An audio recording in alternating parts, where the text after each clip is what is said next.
தமிழக அரசு பணிக்கான தேர்வு வெற்றி பெற இன்றே சேருங்கள். Kasi school of IAS studies, Pandiyarajapuram, Vadipatti taluk, Madurai district. Cell 9942284095. மேலும் நமது யூடியூப் சேனலை சப்ஸ்கிரைப் செய்யுங்கள். பயன்பெறுங்கள். நன்றி, வணக்கம்.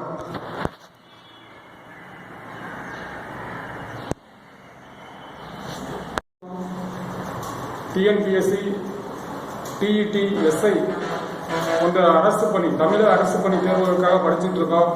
அதுக்காக நம்மளும் ஒவ்வொரு நாளும் எப்படி படிக்கணும் அப்படின்னு ஒவ்வொரு சப்ஜெக்ட்ல இருந்து நம்ம சொல்லிக்கிட்டு இருக்கோம்.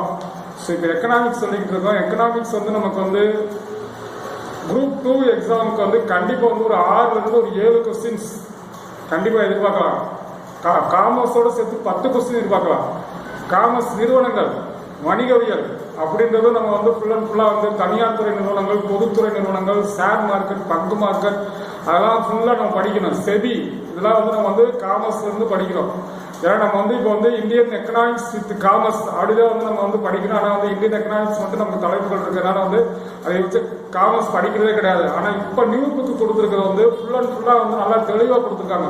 எல்லாமே காமர்ஸில் நிறுவனங்கள் பூரா எல்லா நிறுவனங்களுமே தெளிவாக ஒரு நிறுவனம் தான் என்ன, அந்த நிறுவனத்தோட எல்லா இச்செட் கொடுத்துருக்காங்க. அது நம்ம ரிலேட்டடா வரைக்கும் நம்ம பார்க்க பொதுத்துறை நிறுவனங்கள், தனியார் துறை நிறுவனங்கள், தனியார் துறை நிறுவனம்னா என்ன, அரசு துறை நிறுவனம் என்ன, அரசு துறை நிறுவனம் எவ்வளவு அரசு முதலீடு போடணும், பொதுத்துறை நிறுவனம்னா என்ன, என்னென்ன பொதுத்துறை நிறுவனங்கள் இருக்கு, என்னென்ன அரசு துறை நிறுவனங்கள் இருக்கு அப்படின்னு நம்ம நல்லா தெரிஞ்சுக்கணும். அதான் அடுத்தது நம்ம சொல்லுவோம். ஏன்னா இப்போ எக்கனாமிக்ஸ் பொறுத்தவரை நம்ம ஓரளவு என்னென்ன படிக்கணும் அப்படின்னு 2 நாளா சொல்லிக்கிட்டு இருக்கோம். அதாவது நமக்கு எக்கனாமிக்ஸ் என்னென்ன டாபிக்ஸ்லாம் இருக்கும், என்னென்ன கொஸ்டின்ஸ் நம்ம எதிர்பார்க்கலாம்.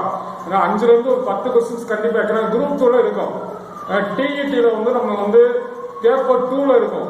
பேப்பர் 2 டிஇடியில் நம்ம 60 கொஸ்டின்ஸ் ஏன்னா பேப்பர் 2ல நமக்கு 60 கொஸ்டின்ஸ் இருக்கு. அதில் history, geography, polity, economic, commerce, அது அந்த 60 கொஸ்டின்ஸ்ல நமக்கு காமர்ஸ், எக்கனாமிக்ஸ் இருந்திருக்கும்.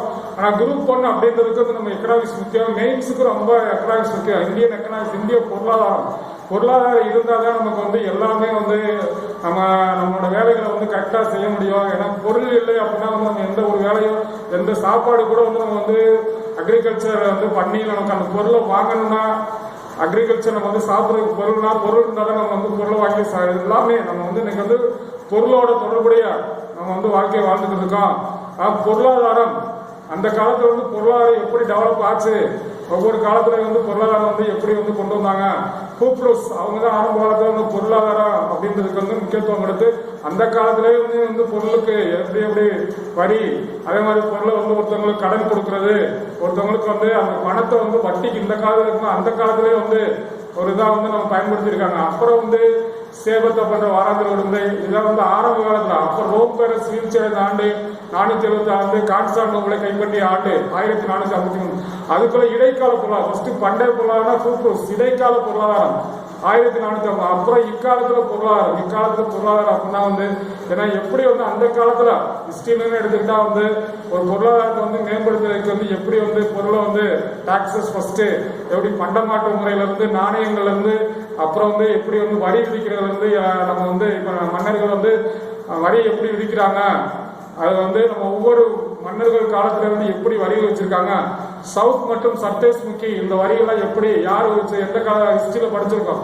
அதே மாதிரி இந்தியாவில் இப்போ வரி விதிக்கிறது எப்படி இருக்கு, டைரக்ட் டாக்ஸ், இன்டைரக்ட் டாக்ஸ், இப்போ value order tax, VAT, GST வரி, இந்த நமக்கு இன்கம் நேஷனல் இன்கம் மாதிரி நம்ம எப்படி, ஏன்னா நேஷனல் இன்கம் நமக்கு வரிகள் நம்ம மூலம் நமக்கு என்னென்ன இன்கம் வருது, வரியற்றது மூலம் நமக்கு என்னென்ன இன்கம் வருது. ஏன்னா தேசிய வருமானம் ஏற்கனவே நம்ம 3 முறையில கால்குலேட் பண்றோம். உற்பத்தி முறை, வருமான முறை, செலவின முறை. அதில் கால்குலேட் பண்ணா வருமானத்தை கால்குலேட் வருமான முறை. வருமானம் நமக்கு நாட்டுக்கு எந்தெந்த துறையில இருந்து வருமானம் வருது, பிளஸ் எப்படிலாம் வருமானம் வருது, டாக்ஸோட நம்ம வரி விதிப்பின் மூலம் நமக்கு எவ்வளவு வருமானம், வரியற்ற வருமானம் என்னென்ன வருது, ஒவ்வொரு துறையில இருந்து நமக்கு என்னென்ன வருமானம் வருது, அதை பொறுத்து தான் நம்ம எல்லா நாடும் நம்ம ஃபுல் அண்ட் ஃபுல்லா டெவலப்மெண்ட், ஒவ்வொரு பிளானிங்கை அறிமுகப்படுத்துறது, திட்டத்தை கொண்டு வரப்புறா, அதுக்கு நிதி ஒதுக்குறது எல்லாமே நம்மகிட்ட மணியை பொறுத்து தான். ஏன்னா பிஸ்கல் எக்கனாமி, நிதி கொள்கை, பிஸ்கல் பாலிசி, இந்த பப்ளிக் எக்ஸ்பெண்டிச்சர் மற்றும் பப்ளிக் ஃபைனான்ஸ் இதெல்லாம் என்ன அப்படின்றது அடுத்தடுத்து நம்ம சொல்லுவோம். ஏன்னா இப்போதைக்கு ஒரு பேசிக்காக தான் சொல்லிட்டு இருக்கோம். எக்கனாமிக்ஸ்ல நம்ம கேள்விகள் எப்படி கேட்பாங்க அப்படின்றத வந்து சொல்லிட்டு இருக்கோம். நான் கேள்விகள் கூட சொல்ல, கேள்விகள் வாசிப்போம். ஒரு 300 கொஸ்டின்ஸ் இருக்கு ஸ்ட்ராங்கா, அவ்வளவுதான் வந்து நம்மளால வந்து எக்கனாமிக்ஸ்ல வந்து ஒரு நல்ல ஒரு பேசிக்கான கொஸ்டின்ஸ் அப்படின்றத எடுக்க முடியுது. அப்புறம் வந்து அது பூரா வந்து தியரி ரிலேட்டடா நம்ம வந்து நாட்டில் வந்து எக்கனாமிக்ஸ் அந்த பொருளாதாரத்தை மேம்பாடு அடைகிறதுக்கு, பொருளாதாரத்தை வந்து நம்ம வந்து வளர்ச்சி அடைகிற காரணிகள் என்ன, பொருளாதாரம் பாதிப்பு, பொருளாதாரம் வந்து நம்ம வந்து என்னென்ன காரணிகள் பொருளாதாரத்தை வந்து நம்ம வந்து பாதிக்கிறது அப்படின்னு சொல்லி படிப்போம். பொருளாதாரம் வந்து நம்ம வந்து மக்கள் தொகை வெடிப்பு, வறுமை, வேலையின்மை, இதெல்லாம் வந்து நம்ம வந்து பொருளாதாரத்தை பாதிக்க. ஏன்னா மக்கள் தொகை வெடிப்புனால வந்து நமக்கு வந்து பொருளாதாரம் பாதிக்கப்படும். பொருளாதாரத்தை வந்து நம்ம வந்து மேம்படுத்துறதுக்கு வந்து என்னென்ன திட்டங்கள் கொண்டு வந்தாங்க, இந்தியா வந்து மேக்சிமம் பொருளாதாரம் அப்படின்னாலே பொருளாதார அறிஞர்கள் 4 பேர் அவங்கள ஒட்டி படிச்சுட்டு, மக்கள் தொகை கொள்கை பற்றி படிச்சுட்டு, மக்கள் தொகை கோட்பாடுகள், அப்புறம் வந்து தேவை, அளிப்பு, நுகர்வு, பகிர்வு, பொதுநிதி, பப்ளிக் ஃபைனான்ஸ். ஏன்னா ஃபர்ஸ்ட் 4 வச்சு பொதுநிதி அப்படின்றது புதுசாக சேர்த்திருக்காங்க எக்கனாமிக்ஸ்ல. தேவை, தேவை விதி அகஸ்டின் கூர்னோ. தேவை, அளிப்பு, அளிப்புன்றது வந்து நம்ம வந்து குறுகிய பணம், பரந்த பணம். M1 குறுகிய பணம், அந்த குறுகிய பணம்னா என்ன, அதே மாதிரி M2 அது என்ன, M3னா என்ன, M4னா என்ன அப்படின்றலாம் வந்து நம்ம வந்து கொஞ்சம் கொஞ்சமா அடுத்தடுத்து சொல்லுவோம். ஏன்னா இதெல்லாம் நம்ம கேட்டிருக்காங்க. குறுகிய பணம் M1, அடுத்து வந்து பரந்த பணம் M3. இந்த பணம்லாம் என்ன அப்படின்றலாம் வந்து சொல்லுவோம். ஏன்னா வந்து நம்ம ஃபர்ஸ்ட் வந்து எக்கனாமிக்ஸ் அப்படின்னாலே நம்ம வந்து தேவை, அளிப்பு, பகிர்வு, நுகர்வு பிளஸ் பொதுநிதி, இந்த டாபிக் தான் வந்து நம்ம எக்கனாமிக்ஸ் 11th 12th எக்கனாமிக்ஸ்ல அப்படிதான் ஒரு basic economics. Indian economics, international economics. Indian economics தான் நாட்டு வருமானம், இந்தியாவில் இருக்கக்கூடிய நாட்டு வருமானம் என்ன, அந்த நாட்டு வருமானத்தை எப்படி கால்குலேட் பண்றோம், நாட்டு வருமானத்தை வந்து கால்குலேட் பண்றதுக்கு என்னென்ன கமிஷன் இருக்கு அப்படின்றது. என்னென்ன கமிஷன், மத்திய புள்ளி விவர நிறுவனம், சென்ட்ரல் ஸ்டாட்டிஸ்டிக்கல் ஆர்கனைசேஷன், அதுல இருந்து வந்து எப்போ வந்து நாட்டு வருமான குழு உருவாக்கப்பட்டது, நாட்டு வருமானத்தை முதல்ல கணக்கிட முயன்றவர் தாதாபாய் நவ்ரோஜி. இந்த மாதிரி நாட்டு வருமானம் அதுல இருந்து கண்டிப்பா ஒரு கொஸ்டின்ஸ் இருக்கும். அப்புறம் வந்து மக்கள் தொகையில இருந்து நம்ம மக்கள் தொகைக்கு அதுல இருந்து கண்டிப்பா ஒரு கொஸ்டின், ஏற்கனவே மக்கள் தொகை பத்தி நம்ம சொல்லியாச்சு. அதுதான் வந்து என்ன கொஸ்டின்ஸ் அப்படின்னு கேட்பாங்கன்னா, பிறப்பு விகிதம், இறப்பு விகிதம், கடைசி 10 ஆண்டு விகிதம், மாநிலத்தோட மாநிலம் கம்பேர் பண்றது. அதுல இருந்து எல்லாமே மக்கள் தொகையில் நமக்கு வந்துடும். கல்வி வளர்ச்சி, ஒவ்வொரு மாநிலத்தோட கல்வி வளர்ச்சி, 10 ஆண்டு, கடைசி 10 ஆண்டு கல்வி எவ்வளவு, கல்வி வந்து ஒவ்வொரு மாநிலத்துல வந்து கல்வி அது எவ்வளவு அப்படின்றது வந்து நம்ம பர்சன்டேஜ்ல வந்து தெரிஞ்சுக்கலாம். ஸோ இந்த மாதிரி வந்து மக்கள் தொகை கொள்கை, தேசிய வருமானம், அது போக வந்து பேங்கிங், வங்கியல் வந்து நம்ம வந்து எல்லா பேங்கை பத்தி சொல்லியாச்சு. என்னென்ன பேங்க் ஃபர்ஸ்ட் ஸ்டார்ட் பண்ணாங்க, state bank of India first வந்து பேங்க் ஆஃப் இந்துஸ்தான் சொல்லிட்டு ஒரு இது கொண்டு வருவாங்க. ஆனா வந்து பேங்க் முதல்ல பேங்க் மாதிரி செயல்படக்கூடிய வந்து இந்தியாவில் 1806 வங்காள வங்கி, அதுக்கு முன்னாடி இந்தியாவில் கொண்டு வரப்பட்ட வங்கி பேங்க் ஆஃப் இந்துஸ்தான், அதான் முதல் வங்கி. அது வந்து கொண்டு வந்தாங்க. ஆனா இப்ப இருக்க நடைமுறைக்கு பேங்க் மாதிரி கொண்டு வந்தது 1806 வந்து 1806 வந்து வங்காள வங்கி. அதான் அப்புறம் தான் இந்தியாவில் வந்து என்னென்ன வங்கிகள் கொண்டு வந்தாங்க, அதாவது நம்ம வந்து reserve bank of India, state bank of India, plus வந்து நம்ம கமர்ஷியல் பேங்க்ஸ், கமர்ஷியல் வணிக வங்கிகள், நிலவள வங்கிகள், இதெல்லாம் சொன்னா கமர்ஷியல் பேங்க். அப்பா கிராமிய வங்கிகள், நபார்டு, இது பூராமே எப்பப்போ அப்படின்னு ஒவ்வொரு இதையும் சொல்லியாச்சு. அதை நீங்க கேளுங்க. முதல் நாள் வீடியோல வங்கிகள் பூரா சொல்லியாச்சு. நம்ம வந்து எக்கனாமிக்ஸ் பொறுத்தவரை என்னென்ன படிக்கணும் அப்படின்னு வந்து சொல்லியாச்சு. இன்னைக்கு வந்து என்ன அப்படின்னா வந்து நம்ம வந்து விவசாயம், அக்ரிகல்ச்சர் அதுல வந்து அக்ரிகல்ச்சர் பிரைஸ் பாலிசி, வேளாண்மை விலை நிர்ணய குழு 1965 அந்த 1990 நம்ம வந்து 2வது ஜஸ்ட் இதெல்லாம் வந்து என்னென்ன அப்படின்னு நம்ம சொல்லுவோம். ஏன்னா வேளாண்மை விலை நிர்ணய குழு, வேளாண்மையில இருந்து நமக்கு வந்து எந்த அளவுக்கு வந்து எக்கனாமிக் வருது, வேளாண்மைக்காக நம்ம என்ன பண்றோம்னா முதல் 5 ஆண்டு திட்டத்துல வந்து 5 ஆண்டு திட்டங்கள் பிளானிங் சொல்லியாச்சு. முதல் 5 ஆண்டு திட்டத்தில் வேளாண்மைக்கு தான் முக்கியத்துவம் கொடுத்தோம். வேளாண்மைக்கு முக்கியத்துவம் கொடுக்கும் போது என்னென்ன பண்ணோம், நீர்ப்பாசனம், இரிகேஷன், அதெல்லாம் வந்து கால்வாய், கங்கை கால்வாய் வந்து சீரமைச்சோம். கங்கை கால்வாய் அப்படின்றது அந்த ஏன்னா ஃபுல்லா வந்து வேளாண்மைக்கு நீர்ப்பாசனிக்கும் 2 அணை கட்டுவாங்க. அதாவது கங்கை கால்வாய் 2, அதாவது என்னென்ன கட்டினாங்க அப்படின்றலாம் அடுத்தது சொல்லுவோம். இதுதான் நீர்ப்பா. ஏன்னா முதல் 5 ஆண்டு திட்டம் வேளாண்மை துறைக்கு முக்கியத்துவம் கொடுத்தோம். 2வது 5 ஆண்டு திட்டம் வந்து கனரக தொழில், அந்த கனரக தொழிற்சாலைகளை தான் வந்து இயந்திரங்களை உற்பத்தி செய்யணும். இரும்பேக்கு தொழிற்சாலை வேணும். இரும்பேக்கு தொழிற்சாலை ஃபர்ஸ்ட் வந்து முதல் வந்து 1830 சேலத்துல வந்து இரும்பேக்கு, அது கீழே வந்து பூமியிலிருந்து கிடைக்கக்கூடிய ஒரு ஆலை, அதுதான் வந்து சேலத்துல இரும்பேக்கு. ஆனா உற்பத்தி துவக்கப்பட்டது, இரும்பேக்கு தயாரிச்சது 1907 ஜாம்ஷெட்பூர், ஜார்க்கண்ட்ல இருக்கு. இந்தியாவில் முதல்ல உற்பத்தியை துவங்கினது 1907 டாடா இரும்பேக்கு தொழிற்சாலை ஜாம்ஷெட்பூர் ஜார்க்கண்ட் இரும்பு தொழிற்சாலை. அப்புறம் இரண்டாவது வந்து அடுத்து வந்து விஸ்வேஸ்வரய்யா இரும்பு தொழிற்சாலை 1923 பத்ராவதி கர்நாடகா அப்படியே போயிட்டு இருக்கு.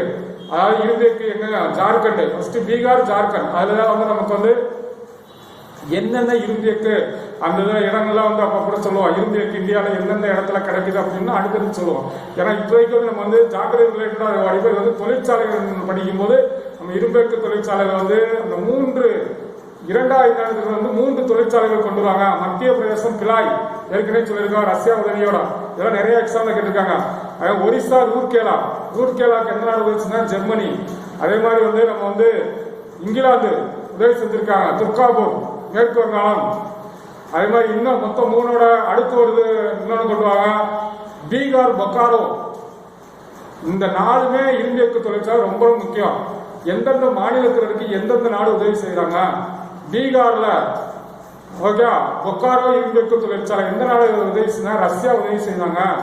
இரண்டாவது அதாவது இரும்பு தொழிற்சாலையில வந்து நம்ம இரும்பு நம்ம ஃபுல் அண்ட் ஃபுல்லா ஃபர்ஸ்ட் அக்ரிகல்ச்சர்ல வந்து நமக்கு எல்லாமே என்னென்ன வந்து உற்பத்தி செய்யறோம். உற்பத்தின்றது நம்ம வந்து பசுமை புரட்சி மூலம் வந்து நம்ம வந்து 1968 அதுலதான் வந்து நம்ம வந்து பசுமை புரட்சியில வந்து வேளாண்மைக்கு முக்கியத்துவம் கொடுக்குறோம். வேளாண்மையில முக்கியத்துவம் கொடுத்து என்னென்ன வந்து தானிய உற்பத்தி நெல் கோதுமை உருளைக்கிழங்கு அதை என்னென்ன வந்து நம்ம அறிமுகப்படுத்தலாம் அப்படின்றலாம் வந்து எதாவது புதிய ரகம் அறிமுகப்படுத்தணும். பசுமை புரட்சி வேளாண்மையில நம்ம என்னென்ன மாற்றங்கள் கொண்டு வந்தோம் வேளாண் துறையை வந்து நம்ம டெவலப் பண்றதுக்கு என்னென்ன பண்ணாங்க அப்படின்றலாம் கொஞ்சம் முக்கியம். அடுத்த தொழிற்சாலைகள் வந்து இரும்பு தொழிற்சாலை காட்டன் டெக்ஸ்டைல்ஸ். அதுக்கடுத்து நம்ம டெக்ஸ்டைல்ஸ் வந்து நம்ம வந்து தொழில் புரட்சி எங்க இங்கிலாந்து 16ஆம் நூற்றாண்டு தொழில் புரட்சி இங்கிலாந்து தான் ஃபுல் அண்ட் ஃபுல்லா வந்து தொழிற்சாலைகள் அதிகம் உருவாக்கப்பட்டாங்க. மான்செஸ்டர் இங்கிலாந்தின் மான்செஸ்டர்ன்றது வந்து இங்கிலாந்துல டெக்ஸ்டைல் புகழ்பெற்ற நகரம். ஆனா இந்தியாவின் மான்செஸ்டர் மும்பை வந்து இந்த மாதிரி டெக்ஸ்டைல் இண்டஸ்ட்ரீஸ் இந்தியாவில் காட்டன் இண்டஸ்ட்ரீஸ் காட்டன் எங்க அதிகமாக கிடையாது. காட்டன் இண்டஸ்ட்ரீஸ் எங்க அதிகமாக நம்ம வந்து இருக்கு தமிழ்நாட்டில் கோயம்புத்தூர் அங்க வந்து கொஞ்சம் பருத்தி ஆலைகள் மகாராஷ்டிரா இந்த மாதிரி இந்த காட்டன் அது வந்து பருத்தி எப்போ வந்து நம்ம இந்தியாவில் தொழில் அதே மாதிரி வந்து அடுத்து ஒவ்வொரு இதுவுமே நம்ம வந்து தெரிஞ்சுக்கிறோம். இண்டஸ்ட்ரீஸ்ல வந்து வேறு என்னென்ன இண்டஸ்ட்ரீஸ் இருக்கு அதிகபட்சம் நம்ம தேவையான அக்ரிகல்ச்சர் ஓகே அக்ரோ பேஸ்ட் இண்டஸ்ட்ரீஸ்னா அக்ரிகல்ச்சர் பொருட்கள் வந்து மூலம் சுகர் இண்டஸ்ட்ரீஸ் வந்து அக்ரோ பேஸ்ட் காட்டன் இண்டஸ்ட்ரீஸும் அக்ரோ பேஸ்ட் இண்டஸ்ட்ரீஸ் தான். ஏன்னா காட்டன் இண்டஸ்ட்ரீஸ் அதே மாதிரி ரப்பர் இண்டஸ்ட்ரீஸ் ரப்பர் தொழிற்சாலை ரப்பர் மரத்துல இருந்து எப்படி தயாரிக்கிறோம் அது மாதிரி என்னென்ன தொழிற்சாலைகள் வந்து நம்ம வந்து இருக்கு தொழிற்சாலைகள் மூலம் நமக்கு வந்து இண்டஸ்ட்ரீஸ் இது வந்து நம்ம என்னென்ன அப்படின்றது அதான் பொதுத்துறை நிறுவனங்கள் தனியார் துறை நிறுவனங்கள்ல என்னென்ன இருக்கு. ஏன்னா அரசு துறை நிறுவனங்கள் பூரா வந்து யாருமே செய்ய முடியாத அரசு துறை நிறுவனங்கள் செய்வாங்க. தனியார் துறை என்ன பண்ணுவாங்க அப்படின்னா வந்து லாபம் அதிகமா சம்பாதிக்கக்கூடிய லாபம். ஏன்னா ஒரு துறையில வந்து லாபம் அதிகமா எந்த இருக்கோ அதுதான் வந்து தனியார் துறை பண்ணுவாங்க. பொதுத்துறை நிறுவனம் அரசு துறை பிளஸ் ஓகே பப்ளிக் செக்டர் ரெண்டுமே இருக்கிறது. அது வந்து நம்ம வந்து பொதுத்துறை நிறுவனங்கள் அதுல என்னென்ன நிறுவனங்கள் நவரத்னாஸ் சொல்லுவாங்க. அந்த நவரத்னாஸ்னா என்ன மொத்தம் வந்து 9 நிறுவனங்கள் மிகப்பெரிய பொதுத்துறை நிறுவனங்கள் அதுல என்னென்ன இருக்குன்றதெல்லாம் ஒரு நாளைக்கு நம்ம சொல்லுவோம் நடத்தும் போது நம்ம வந்து சொல்லுவோம். ஏன்னா வந்து இவங்களுக்கு வந்து சும்மா ஜென்ரலா பேஸ் வந்து ஒரு இப்படிதான் சொல்ல முடியும். ஏன்னா அடுத்தடுத்து என்னென்ன நிறுவனங்கள் இருக்கு.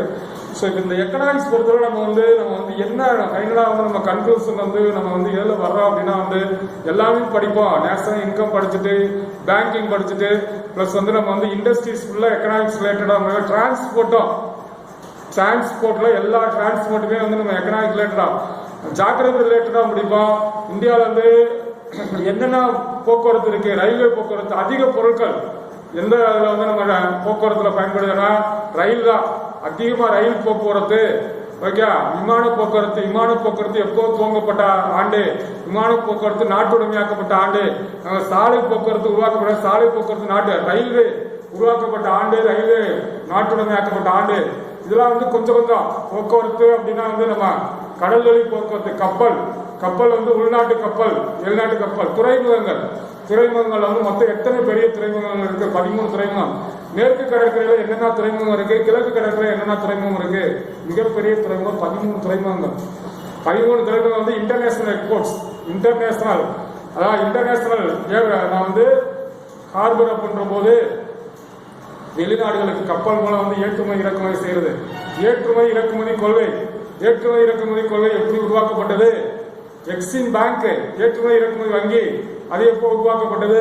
இதெல்லாம் வந்து எக்கனாமிக்ஸ்லாம் மெட்டீரியல் படிப்போம் சொல்லியிருக்கு ஏற்கனவே.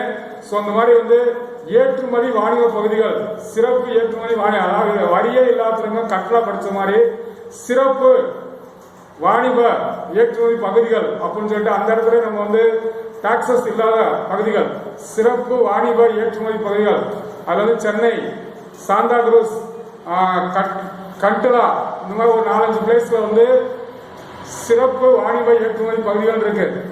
அதெல்லாம் வந்து நம்ம வந்து என்னென்ன படிப்போம். அதே மாதிரி இந்த துறைமுகங்கள் ஃபுல்லா படிப்போம். மேஜர் போர்ட்ஸ் என்னென்ன இருக்கு, மேல இருந்து அப்படியே குஜராத்ல இருந்து வருவான். குஜராத்ல கட்லா இருக்கு, அப்புறம் கோவா இருக்கு, அப்புறம் வந்து நம்ம கர்நாடகாவில் என்னென்ன இருக்கு துறைமுகங்கள் என்னென்ன இருக்கு, மும்பையில் இருக்கு, மும்பையில் நவசேவா இருக்கு, மும்பையில் 2 துறைமுகம் இருக்கு. மும்பை தான் வந்து இந்தியா நுழைவாயில், ஏன்னா இந்தியாவோட நுழைவாயில் ஃபர்ஸ்ட் மும்பை, அகமதாபாத். மும்பை வழியாக எல்லா பொருட்களுமே கப்பல்கள் அதிகமாக வரும். அதிகமாக வந்து மும்பையில் தான் வந்து மிகப்பெரிய துறைமுகம். மும்பையில் என்னென்ன துறைமுகம் இருக்கு, கேரளாவில் என்னென்ன துறைமுகம் இருக்கு, கர்நாடகாவில் என்னென்ன துறைமுகம் இருக்கு, தமிழ்நாட்டில் என்னென்ன துறைமுகம் இங்கிட்டு அப்படியே வந்து தமிழ்நாடு சென்னை மாதிரி அப்படியே இங்கிட்டு வந்து ஒரிசா பாரதீப், ஓகே, ஒரிசா பாரதீப். அதே மாதிரி அஸ்ஸாம்ல என்ன இருக்கு, அஸ்ஸாம்ல என்ன, ஒவ்வொரு எந்தெந்த மாநிலம், வெஸ்ட் பெங்கால், கொல்கட்டா, முக்கியமான துறைமுகம் 13 துறைமுகத்தோட பேரும் நம்ம வந்து படிப்போம். படிச்சுட்டு அந்த துறைமுகத்தோட முக்கியமானது வந்து ஏற்றுமதி இறக்குமதி பண்றதுக்கு என்ன பண்றாங்க துறைமுகம். அதே மாதிரி மைனர் போர்ட்ஸ் என்னென்ன இருக்கு, மேஜர் போர்ட்ஸ் மாதிரி மைனர் போர்ட்ஸ். ஏன்னா வந்து நம்ம வந்து ஒவ்வொரு போக்குவரத்தையும் படிப்போம். சாலை போக்குவரத்து, national highways, NH1, NH2, NH3, NH47 இந்த மாதிரி படிக்கும்போது, அதே ரயில் போக்குவரத்து படிக்கும்போது, ரயில்வே போக்குவரத்து படிக்கும்போது, கப்பல் போக்குவரத்து, விமான போக்குவரத்து. ஏன்னா வந்து நம்ம வந்து எக்கனாமிக்ஸ் பொறுத்தவரை வந்து ஒவ்வொரு துறை, தனியார் துறை, நம்ம வந்து பிரைமரி துறை, பிரைமரி செக்டார், முதன்மை துறை, 2ஆம் நிலைத்துறை, 3ஆம் நிலைத்துறை. அந்த முதல் துறையில் அக்ரிகல்ச்சர், விவசாயம், வனவளம், ஃபாரஸ்ட், பிஷரிஸ், கடல்வழி, வனம் எல்லாமே வந்து ஃபர்ஸ்ட். 2வது புற வந்து கன்ஸ்ட்ரக்ஷன், புற வந்து உற்பத்தி, கட்டுமானம். 3வது புற சர்வீசஸ், இதெல்லாம் என்ன அப்படின்றது. அப்புறம் எக்கனாமிக்ஸ்ல கொஞ்சம் வந்து ஸ்டாட்டிஸ்டிக்ஸ் படிப்போம். அது வந்து நம்ம கணக்கு நடத்தும் போது ஸ்டாட்டிஸ்டிக்ஸ் புள்ளிகள் படிச்சுக்கலாம். ஸோ எக்கனாமிக்ஸ் பொறுத்தவரை வந்து நம்ம வந்து கமிட்டி ரொம்ப, பேங்க் போல கமிட்டியில வந்து ரொம்ப ரொம்ப முக்கியம். கமிட்டியில என்னென்ன கமிட்டிகள் இருக்கு, காப்பீடு, அதாவது நமக்கு வந்து காப்பீட்டின் தத்துவம், அதாவது நமக்கு வந்து நுகர்வோர் கன்சியூமர் ப்ரொடெக்ஷன் ஆக்ட், கோப்ரான்னு சொல்லுவாங்க, 1986. கன்சியூமர் நுகர்வோர் தினம், நுகர்வோர் பாதுகாப்பு சட்டம் 1986. அதெல்லாம் வந்து ரொம்ப முக்கியமா படிப்பான். நுகர்வோர் பாதுகாப்பு சட்டம், நுகர்வோர் வந்து ஒரு வாங்கி பொருளை பயன்படுத்தினா நுகர்வோர் அவர் பாதிக்கப்படக்கூடாதுன்றதுக்காக அரசு வந்து சட்டம் கொண்டு வந்திருக்காங்க. நுகர்வோர் பாதுகாப்பு சட்டம், கோப்ரா அப்படின்னு சொல்லிட்டு, கன்சியூமர் ப்ரொடெக்ஷன் ஆக்ட் வந்து 1986. இந்த மாதிரி வந்து இன்னும் என்னென்ன திட்டங்கள் இருக்கு, இன்னும் என்னென்ன இதெல்லாம் வந்து நம்ம கொண்டு வந்திருக்காங்க அப்படின்னா வந்து நம்ம வந்து படிப்போம். ஏன்னா எக்கனாமிக்ஸ் பொறுத்தவரை வந்து நமக்கு வந்து எல்லாமே ஓரளவு வந்து நம்ம வந்து நிறுவனத்தோட தொடர்புடைய அனைத்து செயல்பாடுகளுமே நம்ம வந்து தெரிஞ்சுக்கலாம். ஏன்னா நிறுவனங்களை பூராவே வந்து நம்ம வந்து கொஞ்சம் கொஞ்சம் நம்ம படிப்போம். என்னென்ன இண்டஸ்ட்ரீஸ், என்னென்ன நிறுவனம் அப்படின்றது படிக்கும்போது நிறுவனங்களை நம்ம தெரிஞ்சுக்கலாம். அதே மாதிரி வந்து நம்ம வந்து இந்த கமிட்டி தான் ஃபுல்லா நுகர்வோர், அதே மாதிரி வந்து காப்பீடு, இன்சூரன்ஸ்ன்றது நம்ம கண்டிப்பா பண்றோம். இன்சூரன்ஸ் எப்போ அறிமுகப்படுத்தப்பட்டது, இன்சூரன்ஸுக்காக நம்ம அதை வந்து நம்ம வந்து கொஞ்சம் கொஞ்சம் வந்து அந்த காப்பீடு அப்படின்றது வந்து ஒரு நபர் உருவாக்கு, காப்பீட்டின் தத்துவம் அப்படின்றது வந்து நம்ம வந்து படிப்போம். அடுத்தடுத்து படிப்போம், எது வருது அப்படின்றது வந்து நம்ம வந்து கண்டிப்பா சொல்லுவோம். அதுல வந்து எக்கனாமிக்ஸ் பொறுத்தவரை நம்ம வந்து மேக்சிமம் பேசிக்காக இந்த கமிட்டிகள் கொஞ்சம் படிப்போம். அந்த கமிட்டியில வந்து அர்ஜுன் செங்குப்தா கமிட்டி என்ன, லோக்பால் கமிட்டி என்ன, அதே மாதிரி வந்து கரும்பு விலை கொள்கை, லோக்பால், இந்த மாதிரி வந்து ஒரு சில முக்கியமான கமிட்டிஸ், என்னென்ன கமிட்டி அப்படின்றதெல்லாம் நம்ம வெற்றியில் இருக்கும். அந்த கமிட்டிகள் ரொம்ப திட்டங்கள், வறுமை ஒழிப்பு திட்டங்கள், கல்வி சார்பான திட்டங்கள், கல்வியை வந்து மேம்படுத்துறதுக்காக என்னென்ன திட்டங்கள் கொண்டு, ஏன்னா கல்வின்றது வறுமையை போக்குறதுனா கல்வி முக்கியம். வறுமை ஒழிப்பு திட்டங்கள் மாதிரி கல்வியை மேம்படுத்துறதுக்காக என்னென்ன திட்டங்கள் கொண்டு வந்திருக்கோம் அப்படின்னு கூட படிப்போம்.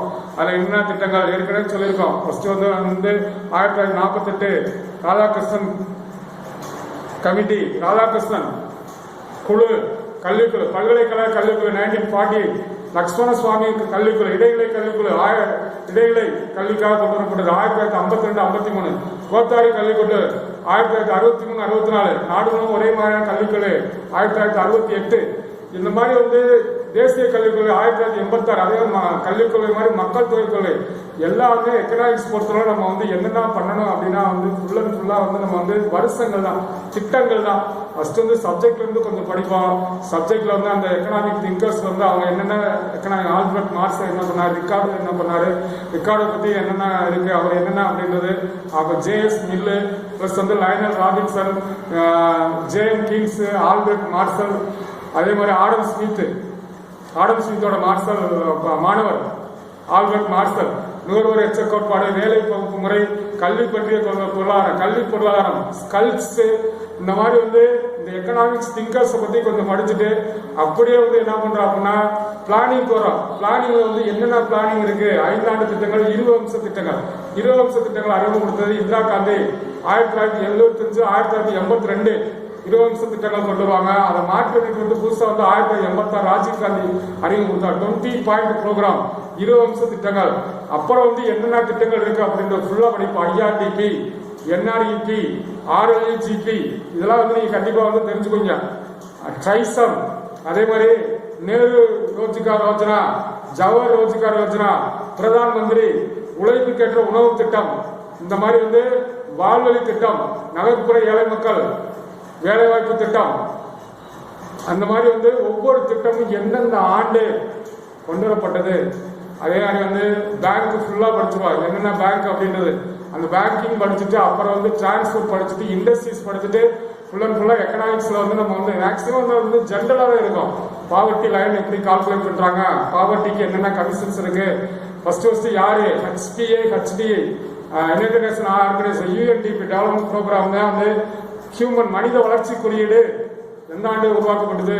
அதே மனித ஏழ்மை குறியீடு அது எப்ப கொண்டு வந்தாங்க, ஏழ்மை குறியீடு வந்து நம்ம எத்தனை இடத்துல இருக்கோம், வளர்ச்சி குறியீடு எத்தனை இருக்கோ, அப்புறம் வந்து பொருளாதார என்னென்ன சார்பு நிறுவனங்கள் இருக்கு. இது வந்து இந்தியன் எக்கனாமிக்ஸ்.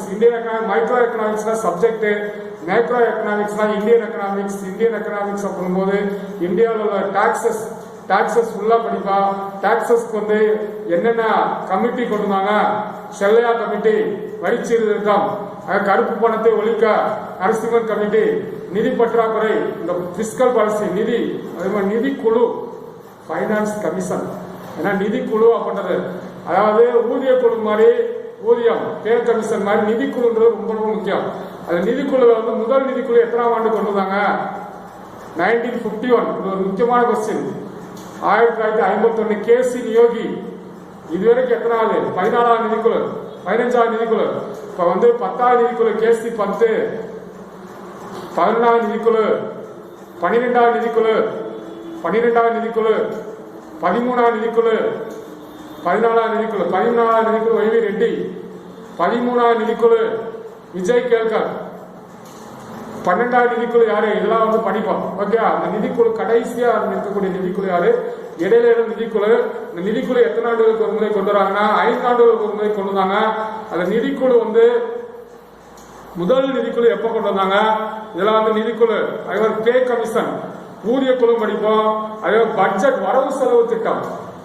ஒரு ஆண்டுக்கு வரவு செலவு திட்டம் கண்டிப்பா ஒரு கேள்வி அல்ல 2 கேள்வி இருக்கும். வரவு செலவு, மக்கள் தொகை ஒரு கேள்வி மாதிரி. எக்கனாமிக்ஸ்ல வந்து வரவு செலவு, பட்ஜெட், ஒவ்வொரு ஆண்டு பட்ஜெட். ஏன்னா அந்த பட்ஜெட்ல தான் ஃபுல்லா வந்து நமக்கு என்னென்ன துறையில இருந்து டாக்ஸஸ் இன்கம் வருது, என்னென்ன துறையில இருந்து நம்ம வந்து வருமானம் வருது, எந்தெந்த துறைக்கு நம்ம எவ்வளவு எக்ஸ்பென்ஸ் பண்ண போறோம், என்னென்ன துறைக்கு நம்ம எவ்வளவு எக்ஸ்பென்ஸ், எவ்வளவு வருமானம் வருது, பற்றாக்குறை. ஏன்னா வரவு செலவு திட்டம் வந்து நம்ம வந்து வருமானத்தை காட்டலாம், செலவு அதிகமா இருந்தா அது பற்றாக்குறை வரவு செலவு திட்டம். ஓகே, சர்ப்ளஸ், அதாவது சர்ப்ளஸ் அப்படின்னா வந்து நம்ம வந்து உபரி வரவு செலவு திட்டம்னா நம்ம வருமானத்துக்காக செலவு குறைவு. ஏன்னா நமக்கு வர வருமானத்துக்காக செலவு குறைவான நமக்கு கொஞ்சம் ஓகே சர்ப்ளஸ் இருக்கும். உபரி வரவு செலவு திட்டம். பற்றாக்குறை வரவு செலவு திட்டம் அப்படின்னா பிஸ்கல் டெபிசிட் மாதிரி, பிஸ்கல் பைனான்ஸ். ஓகே, நிதி பற்றாக்குறை, டெபிசிட் பைனான்ஸ்.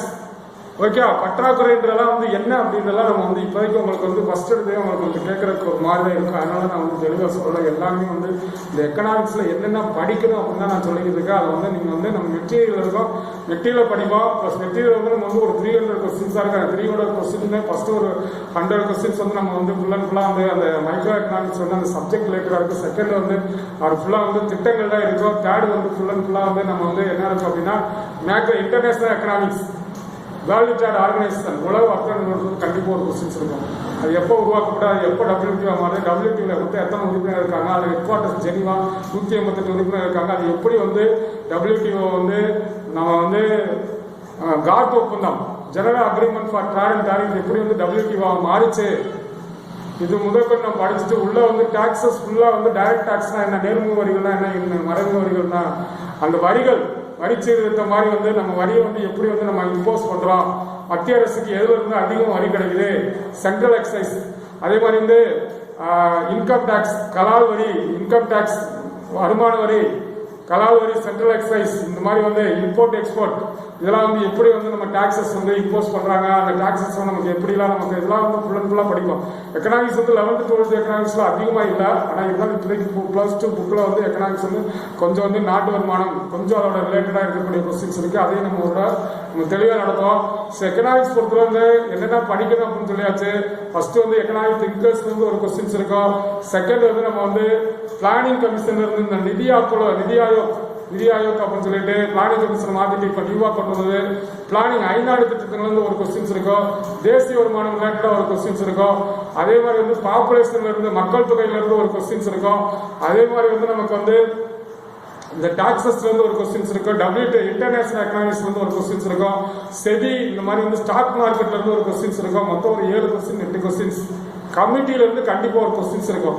ஒவ்வொரு கமிட்டி எதற்காக உருவாக்கப்பட்டது, ஒரு 20 கமிட்டி இருக்கு. இந்த 20 கமிட்டியுமே நீங்க படிச்சிட்டீங்க அப்படின்னா வந்து உங்களுக்கு வந்து பாதுகாப்பான விமான பயணம் என்ன கமிட்டி, நம்ம வந்து ஃபுல் அண்ட் ஃபுல்லா குடிமை பணியை வந்து சரி செய்ய அதுக்கு என்ன கமிட்டி, அலா கமிட்டி, ஒவ்வொன்றுக்கும் சேட் கமிட்டி, பாதுகாப்பான விமான பயணம், மகாஜன் கமிட்டி, கரும்பு விலை கொள்கை, இந்த மாதிரி ஒவ்வொன்றுக்கும் லோக்பால் கமிட்டி, அதுல வந்து என்னென்ன அப்படின்றது கமிட்டி கொஞ்சம் கொஞ்சம் சொல்லுவோம். காப்பீடை தனியார் மயமாக்க கொண்டு வந்த கமிட்டி, ஓம்கர் கோஸ்வாமி கமிட்டி, இதெல்லாம் என்னென்ன அப்படின்றது வந்து நம்ம வந்து படிப்போம். அந்த கமிட்டிகள் வந்து ஒரு கொஸ்டின்ஸ் இருக்கும். எக்கனாமிக்ஸ் பொறுத்தவரை நம்ம மெட்டீரியல் இருந்து கொஸ்டின் இருக்கும். அதை படிச்சு நீங்க 11th 12th புக்கை படிச்சீங்கன்னா போதும். நம்ம குரூப் எக்ஸாமுக்கு வந்து எக்கனாமிக்ஸ் வந்து நீங்க வந்து சிலபஸ்ல இருக்க நம்ம படிக்கணும் அப்படின்னா அதுக்கடுத்து கொஞ்சம் படிப்போம். அதையும் நம்ம அடுத்தடுத்து சொல்லுவோம். சிலபஸ் வச்சு அதை கூட இம்பார்ட்டன்டா வந்து நம்ம இம்பார்ட்டன்டா சொல்லுவோம். இப்போதைக்கு நான் சொன்ன டாபிக்கையும் ப்ளஸ் புக்கில் 11th 12th புக்கில் இருக்கிறது படிச்சுட்டு மெட்டீரியல் படிச்சிங்கன்னா உங்களுக்கு வந்து ஒரு 5 கொஸ்டினாவது நம்ம ஆன்சர் பண்ணிடலாம். அப்புறம் அடுத்தடுத்த கொஸ்டின்ஸ்ல வந்து நம்ம தெளிவாக சொல்லுவோம். ஸோ எக்கனாமிக்ஸ் வந்து நல்லா படிங்க. அனைவரும் வெற்றியோட வாழ்த்துக்கள். நன்றி. See you.